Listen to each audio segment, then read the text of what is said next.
Dr. Orestes Caldwell, editor of Electronic Industries and former member of the Federal Communications Commission. I'm glad to have this opportunity to speak to you men and women in the service of America. I believe in this world to come. I think it's going to be a pretty good world. But I've been asked to tell you about television, so I'll trim the philosophizing. Television is most certainly here to stay. It's going to brighten the world of your home. But more important to many of you, it's going to create a lot of new jobs. Now, none of us like crystal gazing, so let's take a look at what is actually happening now. A 49-year-old unidentified man went berserk last night. Where does she get her view of the world? Shotgun. 14 people are dead, including 3 Who will be her children role models? Never been a better time to buy. What values will she have? Whose child is she? Yours or the network's?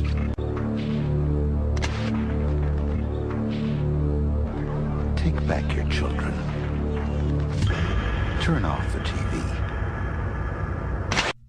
Even though he is retired, Colonel John B. Alexander still works today at Los Alamos National Laboratory in a capacity that is not clearly defined, as does NSA General Michael Aquino.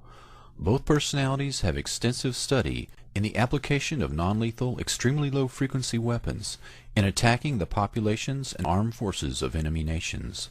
Whether these terrible weapons that were supposed to have been turned against our implacable enemies have instead been turned against our very own people is difficult to prove given the nature of the weapons involved. Thousands of American citizens have been publicly claiming for years that they are under attack from a directed energy weapon that attacks their physical bodies and their central nervous systems.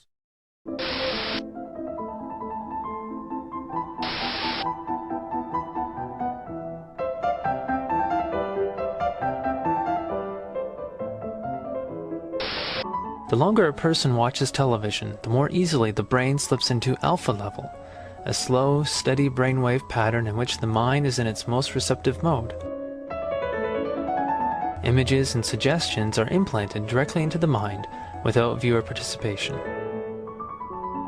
An effective hypnosis is induced, and the viewer surrenders to the unending television image stream. Psychological warfare has been waged against America for much of this century. This war for the mind of the public has been facilitated by the emergence of mass media and the transformation of American education by behavioral psychologists. In the book 1984, George Orwell warned that people were in danger of losing their human qualities and freedom of mind without being aware of it while it was happening, because of psychological, emotional, and intellectual manipulation, mind control. And then, on a quiet, tree-lined street, evil has arrived in a most ordinary way. An old television set.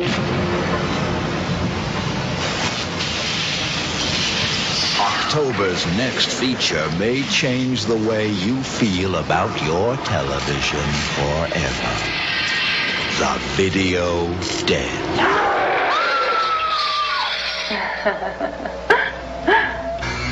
Why in the hell don't you leave it alone?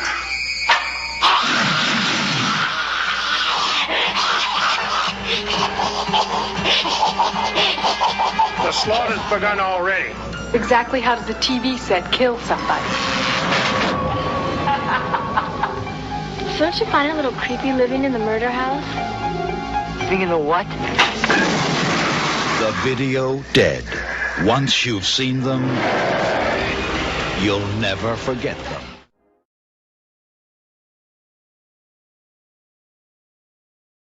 The greatest social messages are promoted through movies and drama, high drama, through the fixation of emotive sequences, emotional sequences, not logical, factual sequences, but pushing points across in an emotional way which register and fix in the mind.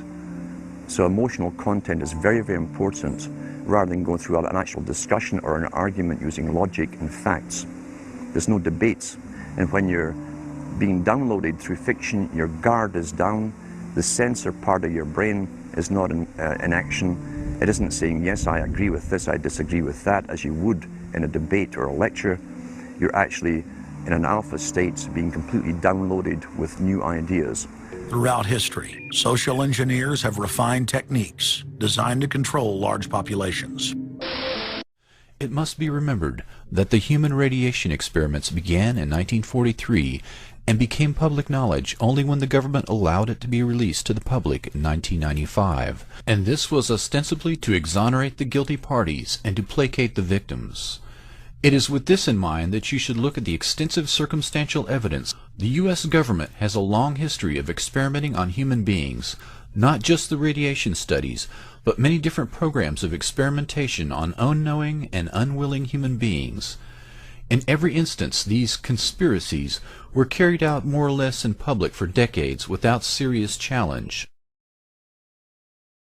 MK-Ultra mind control experiments began at the end of World War II and became public in the 1970s, however imperfectly, and went black again because of Senate hearings, but these experiments have continued to this day. The only reason that MK-Ultra was ever brought into the light of day was that a dissident group stole government documents and released them to the press, which initially refused to publish them. The MK-Ultra archive was destroyed because of the seriousness of the crimes perpetrated by the intelligence community. If it had become public knowledge that the intelligence agencies had allowed Nazi war criminals to experiment on American citizens, including children, and then replicated these techniques themselves, the damage to their reputation could never be undone. The only aspects of CIA criminal activity in general, or MK-Ultra in particular, that the intelligence community ever admitted to were the ones that were already public, or details that had very little to do with the current capacities of mind control weapons and techniques. Microwave weapons and remote influence of the human central nervous system are the crown jewels of the intelligence community. It should be noted that documents dating from World War I, such as the formula for invisible ink, are still classified, and that no serious secrets have ever been or ever will be willingly divulged. What did become public was only the tip of the iceberg, because mind control techniques and related technology work well. Television is a massive mass hypnotist to the global mind. And what happens is it is implanting a belief in reality by the minute, and then once we take on that belief implanted, when information enters the eyes, we edit it on the basis of that belief. And so what the global population is subjected to, suffering from, is actually literally mass hypnosis. And when we talk about people who kind of start to see things and see the manipulation they couldn't see before, what do we say about them? What do they say about themselves? They say, I woke up. Exactly what they've done. When people start to go, hey, I can see it now, it's like someone has gone along, like the hypnotist, and clicked their fingers, and it's like, oh, I can see it now. Mass hypnosis. And that is the greatest hypnotist on the planet, and that's the basis of why it was created.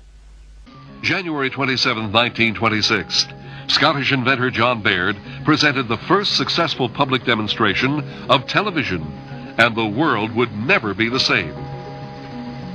Baird's television featured a spirally perforated rotating disc, which functioned as a mechanical scanner.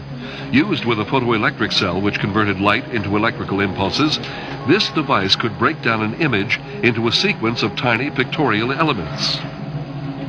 The images were sent via a transmitter to a receiver, which reassembled the impulses into the picture, ready for viewing. During this time, inventors were also developing an electronic scanning system, which was the second type of method for sending television pictures. Both methods transmitted pictures only. Sound was sent by radio. Electronic scanning using the cathode ray picture tube proved to be the best method. In 1928, General Electric presented the first dramatic production on television, The Queen's Messenger. The sound portion of the show was simulcast over a radio station. 2 years later, GE broadcast a cartoon image of Felix the cat instantaneously from New York to Sydney, Australia, and back. 75% of the commercial network television time is paid for by the 100 largest corporations in North America. Some corporations have television budgets that range into the billions per year. Television producers compromise and end up mitigating their desires for those of the advertisers. Thus, television is effectively a private medium for their use only.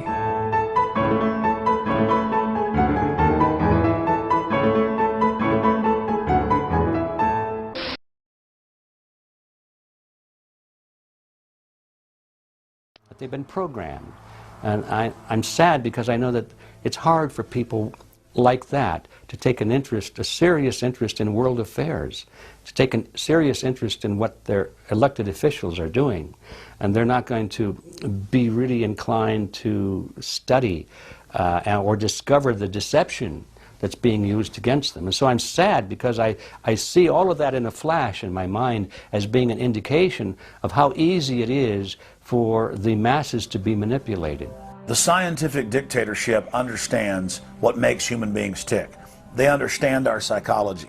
They've studied it, and they're using it against us. But the minute the public awakens to the fact that there is an agenda to manipulate them, and the second the public realizes that they are being conditioned and controlled, the establishment begins to lose that edge they've got over people. So all I ask viewers to do is to think for themselves and to study public relations, to study advertising, to study propaganda, and to realize how much of it is out there in their daily lives. And then make the decision for yourself. I just want people to think on their own and to not have their decisions and their thoughts and their ideas pre-packaged and basically downloaded into them. The technology that has evolved is very powerful. In fact, it is the ultimate weapon, and the penalty for revealing these secrets is false imprisonment and assassination.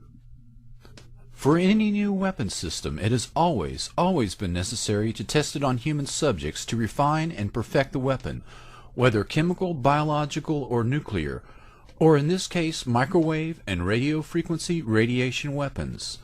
Human beings have been used to perfect nuclear, chemical, and biological weapons by both the United States and its enemies.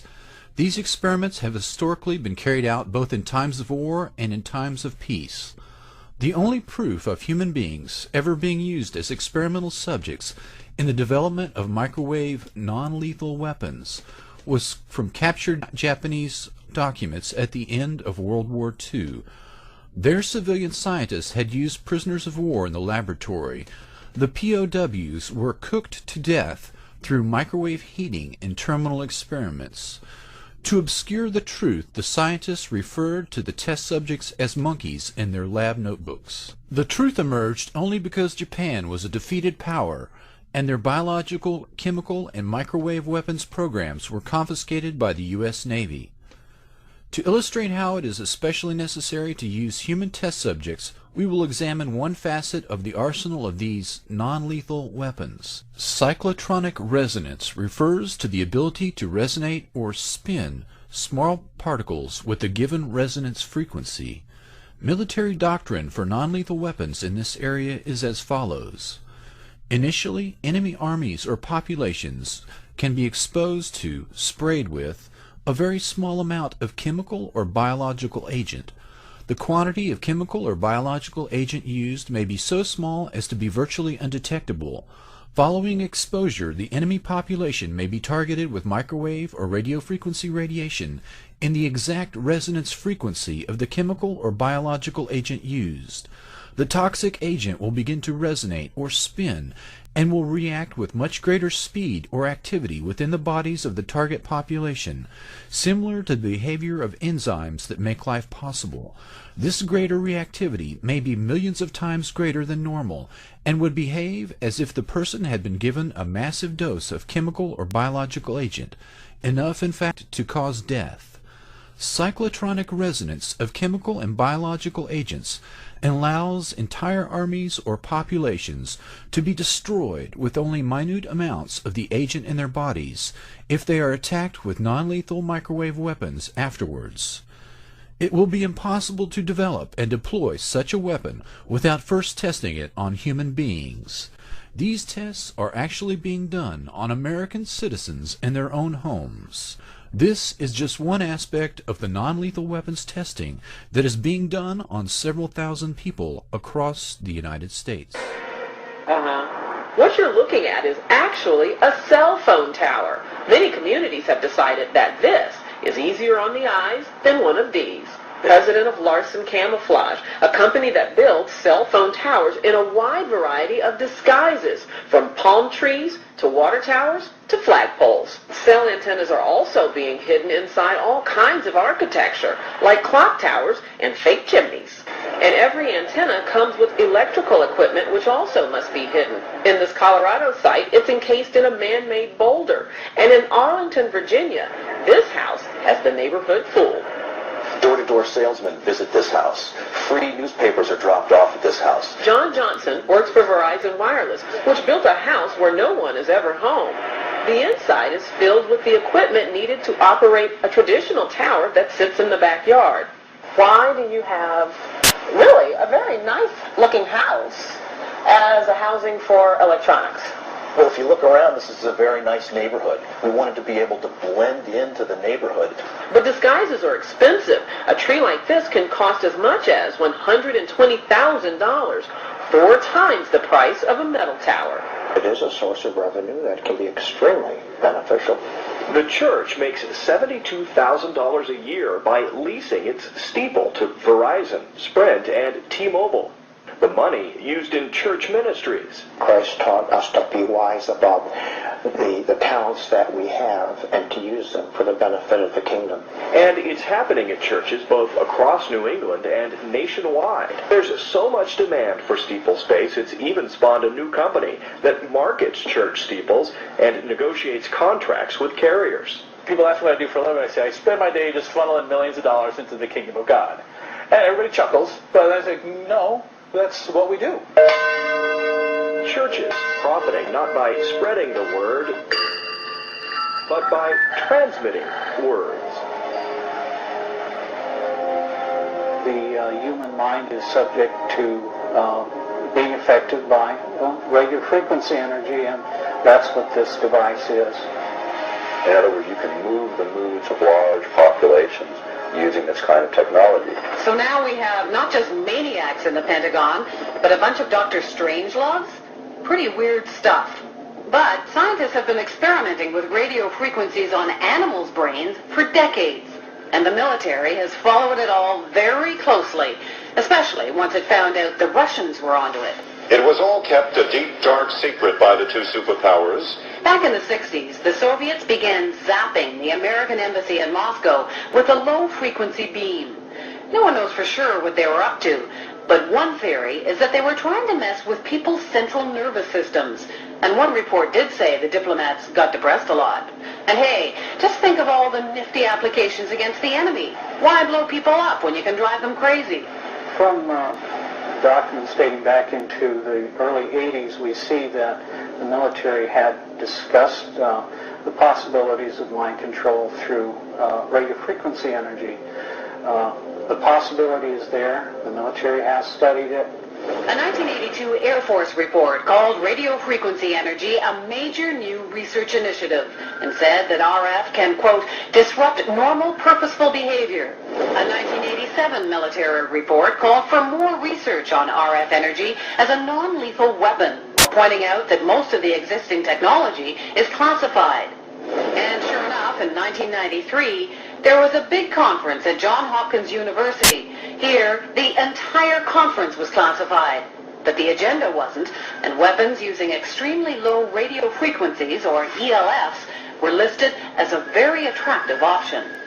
Is it just a coincidence that there's been all of this talk and that HAARP will be experimenting with this? Is that all just coincidence? I believe the ability of ELF to affect the mind is a a side issue for us. It may be real. I can't say. It's been exceedingly difficult to find information on what is supposed to be a major new initiative of the military. All we see is HARP.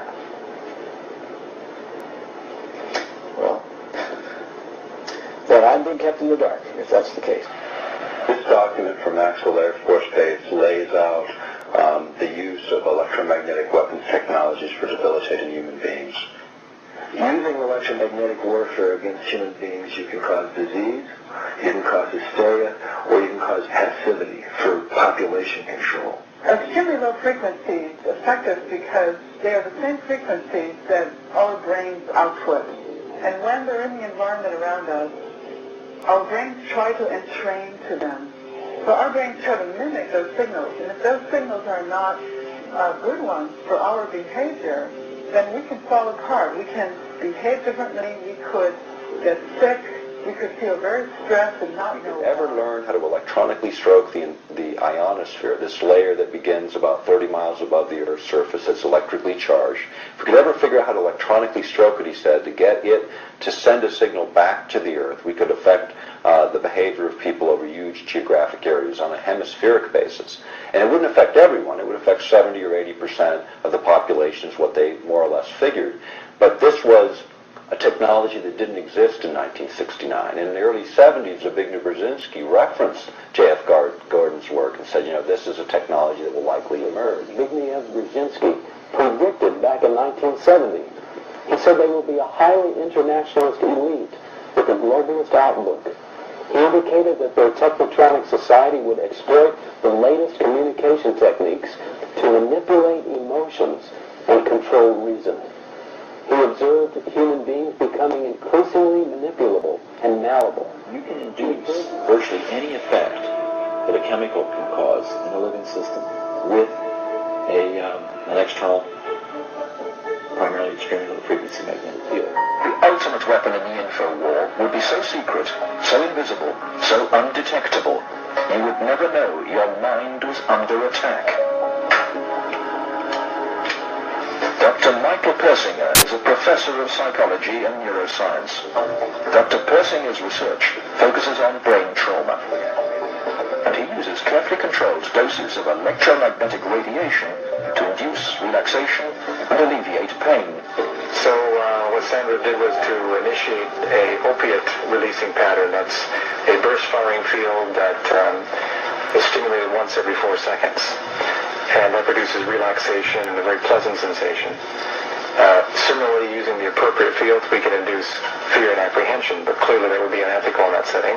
Dr. Persinger's tests suggest that carefully programmed electromagnetic frequencies can tap into individual brains and influence people's emotions.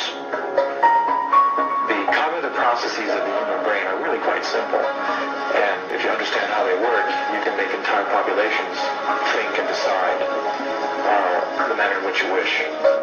Many experts are skeptical of such an Orwellian scenario, but Persinger thinks the implications are chillingly real. Suppose you generate a field that produces fear, fundamental fear, in large numbers of people. And then, over the television or in traditional ways, you say, the reason we're having this fear is because of this particular group. And now you start to move the population believing in a direction that you wish. To influence 250 million people, the equivalent of the entire population of the United States, may not be that difficult. According to Dr. Persinger, we already have the technology, satellites and television, and radio transmitters. Mind control may already be happening.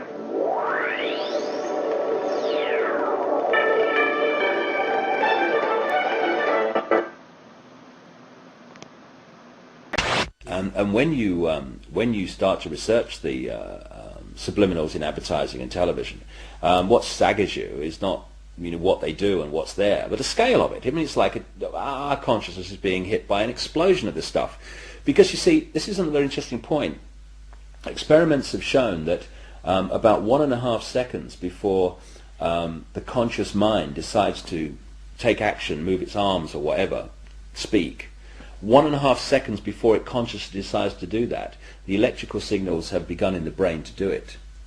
For me, the conscious level is the experiencer, an observer of reality, but the subconscious is the creator of it, the generator of it. And this is why the Illuminati want the subconscious mind through subliminals. What does subliminal mean? It means below threshold. It's below the threshold the conscious mind picks up, but the subconscious mind picks everything up like a sponge.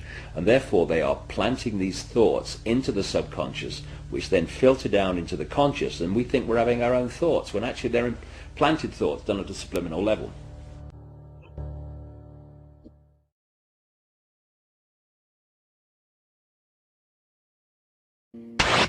When I was growing up, people were talking on their front porches, neighbors were playing baseball, there were nightly barbecues. You don't see that anymore. We've lost our communities. You drive through neighborhoods, you see the blue glow of television sets. We're losing our humanity. So if you want to rebel against the globalists, the social engineers, start by turning the TV off a few hours a day and actually getting to know your neighbors. Getting outside that comfort zone. Expanding your horizons. By coming together as communities, by getting to know our neighbors, we defeat the social engineers. The basic problem is that we are living in a virtual reality.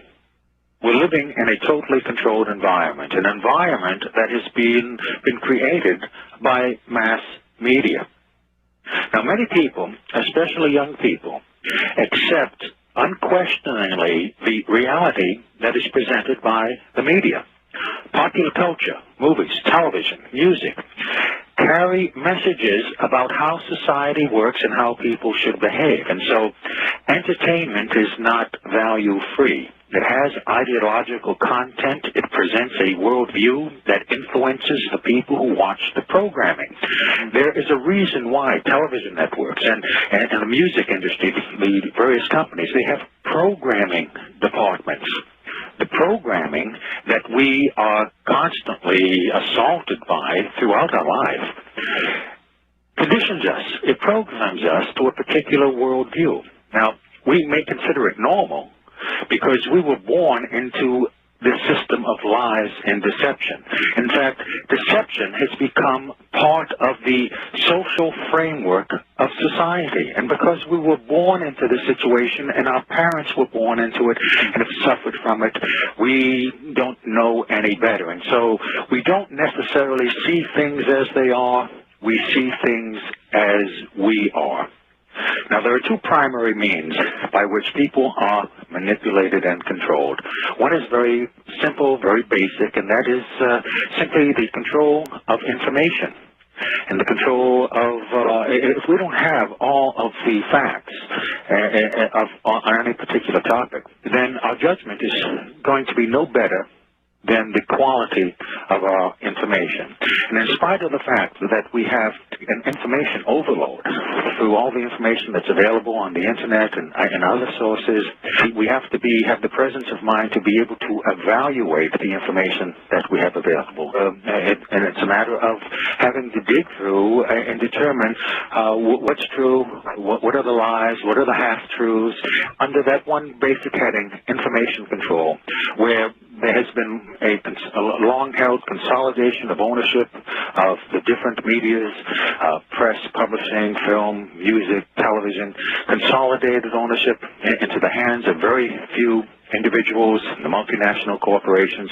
Today, there are half a dozen multinational corporations that are controlling the information and entertainment choices that people have. Working as an editor, it was easy to see how simple it is to change the meaning of an event or change the meaning of what someone says through editing. And so I was very well aware of how plastic and moldable media reality was. But I didn't fully appreciate the extent to which we are all manipulated and controlled by media, including those people who work in it. Using television as the prime example of how mental programming and mind control works, television is the most powerful weapon of psychological warfare in history. And yet, television, for many people, is a member of the family in the household. it's the primary member. Yes. It runs the household. Yes, well, not only that, but it's the primary source of information, and the television, in effect, represents an altar, a religious altar that the nation is worshiping before. Many people don't think about the things that affect them subconsciously, because generally they don't know what to look for until someone comes around and starts pointing these things out to them, and then they can see how we are all influenced by unseen forces without our conscious awareness. In fact, the ultimate control is to control people without their conscious awareness. Again, television is a prime example. Think back to whenever you have observed young children or older adults sitting watching television. They have this glassy-eyed, vacant look in their eyes because they are in a trance state, in a hypnotic state of mind. This is very important, very significant, that the medium of television has the capacity to do this, and it doesn't matter what you're watching. The flickering effect of the television image, although it appears to be static and stationary, it is actually flickering. We don't see it consciously, but subconsciously, the repeating visual pattern of the flicker induces the trance state. And that's the basic principle behind hypnotic programming, is that you get the subject to focus the attention of the conscious mind on one of the five senses. So in the case of watching television, we're talking about the sense of sight and the flickering image. In the case of sound, any repeating sound pattern will induce the trance state. Now, why this is important is that we are more suggestible to mental programming during this state of mind than at any other time.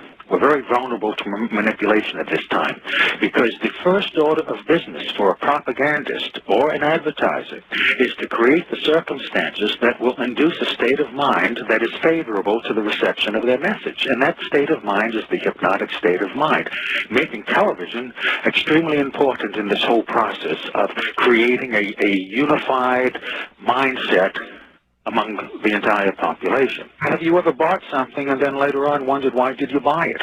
I think we've all had that kind of experience. Quite a few times. Well, that's a common everyday illustration of being triggered to make a purchase based on a conditioned response that has been built into us to have a preference for a particular product. In fact, that is the whole point of programming, whether it be by an advertiser or a propagandist. There's really no difference between the two. One's selling products, the other is selling ideas. The whole point is to build into us a conditioned response where we will respond automatically without thinking, with a preference for a particular idea or preference for a particular product. And that is the whole point of programming. If you think about it, whenever you hear news broadcasters speak, you realize that regardless of their ethnic background, whether they be black, white, Hispanic, or Oriental, they all have a similar manner of speaking. They have a speech pattern that is associated with the dissemination of true factual information on a news broadcast. Their speech pattern is similar to the patterned speech of a hypnotist. The news broadcaster looks directly into the camera and into the eyes of the viewer. Another hypnotic technique. The newscaster is an authority figure, encouraging the acceptance of the information. People, one, will accept information that comes from an accepted and respected authority. And then the repetition of the information over and over and over again is what builds that conditioned response, so that whenever they are presented with the information again, then they'll accept it automatically without thinking about it. Do you think that the media is complicit in sort of the mind control aspect? Do you think that they are, because I'm a firm believer that the media is completely controlled. Yes. Okay. Yes, and that's my feeling as well, in my experience, that the media has become the fourth branch of government. We're programmed today perfectly, just like machines.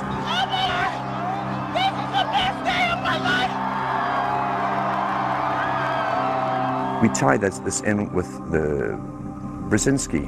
Brzezinski said in 2 Ages, now this guy was way up with the NSA. He's a master geopolitician. He admits he works in 20, 50-year periods to do with geopolitics in other countries. But he said himself, the public will shortly be unable to think or reason for themselves. He was meaning by the form of information that was given to them, the type, the formulas that were in use then in the 1970s. He says, eventually they'll be unable to think or reason for themselves. And eventually, he said, they will expect the media to do all their thinking and reasoning for them. Well, that's happened today. That's why people today can't think outside of the programming from television. Zbigniew Brzezinski, Obama's main foreign policy advisor, talks about how a cult of personality can be artificially manufactured to influence the masses. In the first months of my administration, to pull our economy... Oh, goodness. Sorry about that, guys. To pull our economy back from the brink, including the largest and most sweeping economic recovery plan in our nation's history. We're gullible, but we're also willingly gullible. We want a human being, a big daddy, to come along and make everything right for us. And as long as we believe that, we'll always basically get shafted. In addition to John, sorry, I just noticed that I jumped the gun here. Go ahead and move it up. I had already introduced all you guys. It's the presidential reality show. But when it became an Oprah production, it became slick. You don't have a president, you have an actor. They say that politics is show business for ugly people. You got it. What am I going to tell the president when I tell him his teleprompter is broken? What will he do then?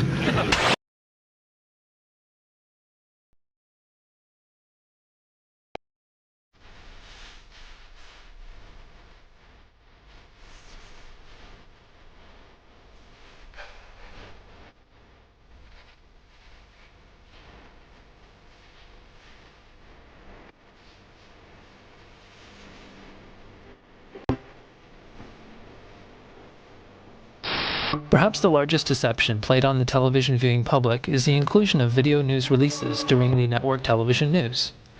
Unbeknownst to most, the video news release, or VNR, have been a major part of television since the 1980s. Having been produced by major corporations to appear to be the average news story that, when incorporated into the daily news, attempts to sway public opinion in promoting a product, service, or event. Some VNR productions have been known to hire actors to portray a news correspondent, a journalist, the seemingly random man in the street, and other characters whose sole responsibility it is to deliver the carefully scripted comments, all of which leads to a recreated actuality of a credible news story.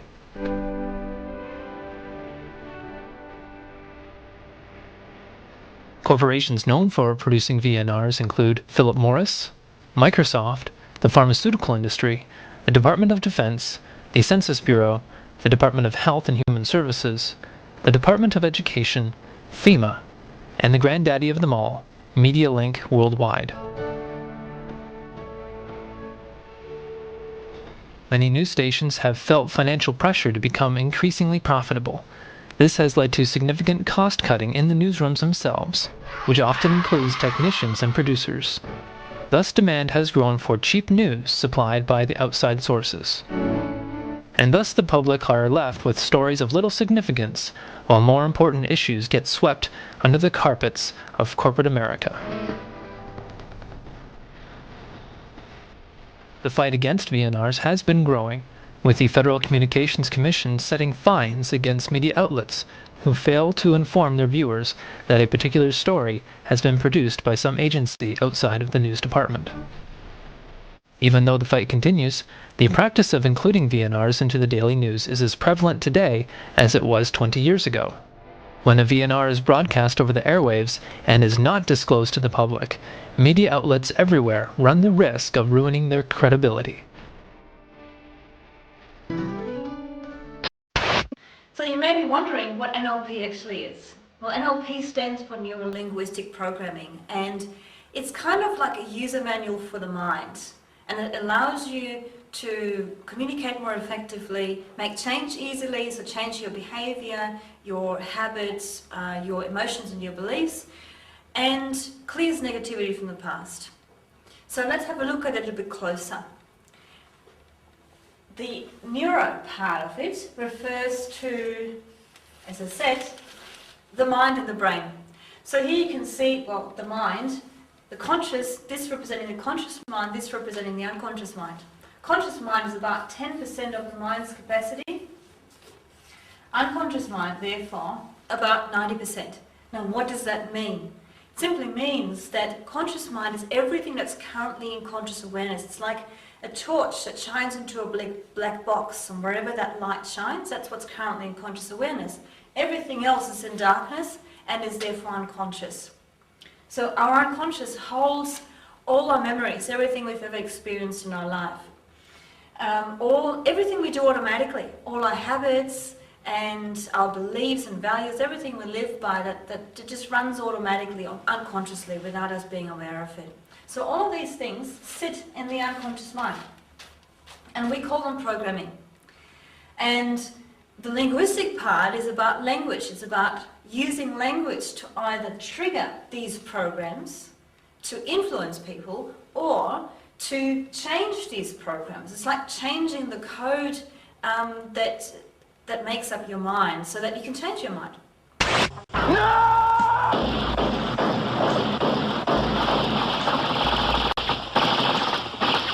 Numerous motion pictures have precipitated violence over the years. The Warriors, one of a number of movies about street gangs, was followed by a rash of violence in cities across the nation. Approximately 28 people died playing Russian roulette in response to seeing The Deer Hunter. The press reported that John Hinckley Jr. told his attorneys that the idea to assassinate President Reagan came to him after seeing the movie Taxi Driver. A report released in 1982 by the National Institute of Mental Health said, "Violence on television does lead to aggressive behavior by children and teenagers who watch the programs." Dr. Thomas Nerut from the U.S. Naval Hospital at NATO headquarters in Naples investigated the use of film to train servicemen who were not inclined to kill to be able to do so. Films were screened which showed people being maimed or killed violently to desensitize the men to those acts. A progressively more graphic depiction of violence in movies, television, and music desensitizes people, especially young people, to real-life violence and increases tension, anxiety, and fear among older people who perceive increasing lawlessness and the breakdown of society. A University of Massachusetts study of crime programs on television reveals that law enforcement officers are often shown breaking and entering illegally, failing to inform suspects of their rights, terrorizing and coercing witnesses, and accepting bribes. Constitutional guarantees are regarded as bothersome technicalities that hinder the police in the performance of their duty. Professors Catch and Ahrens, who conducted the study, said, "Police shows seem to reduce the ordinary citizen's awareness of constitutional rights and responsibilities. Many people engrossed in the drama of rapid-fire action or preoccupied with violence fail even to notice blatant police state tactics." The Supreme Court has consistently expanded police powers and governmental authority while curtailing individual rights, thus enacting into law principles much like those presented on TV crime programming. The relationship between the increase in crime and the decrease in individual rights is a classic example of the Hegelian principle of bringing about change in a three-step process. The first step is to create a problem. The problem in this case is the increase in crime brought about in part by mass media programming of criminal behavior, making violence an acceptable means of problem solving, especially among young people. The second step is to create opposition to the problem. In other words, create anxiety and fear in the public so that people demand that something be done about it. The third step is to offer the solution to the problem that may entail a restriction of individual rights or some other predetermined goal, thus bringing about change that would have been impossible to impose on people without proper psychological conditioning.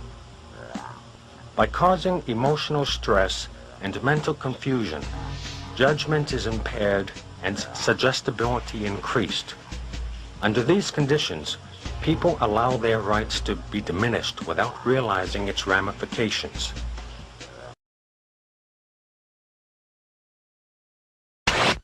In a typical context in business, there is an explicit, overt attempt by all parties to manipulate the internal maps and behaviors of the rest. If that same ethic were allowed in the case of training and application with clients who are undergoing significant personal changes, even Freud recognized over 100 years ago that to allow the imposition of the perceptions, the values, the beliefs of the analyst onto the client was a fundamentally unethical transaction. The plan is as old as history, with its modern manifestation having reared its ugly head in 1776 when Adam Weishaupt, professor of canon law at the University of Ingolstadt in Bavaria, founded the Order of the Illuminati, the Enlightened Ones. The goal of the Illuminati was the creation of a new world order. This was to be accomplished by infiltrating all areas of society and destroying civilization from within. The public has been deluded about the material aims of a few and the very existence of the hidden rulers who sit at the very pinnacle of power and see themselves as lords of this planet.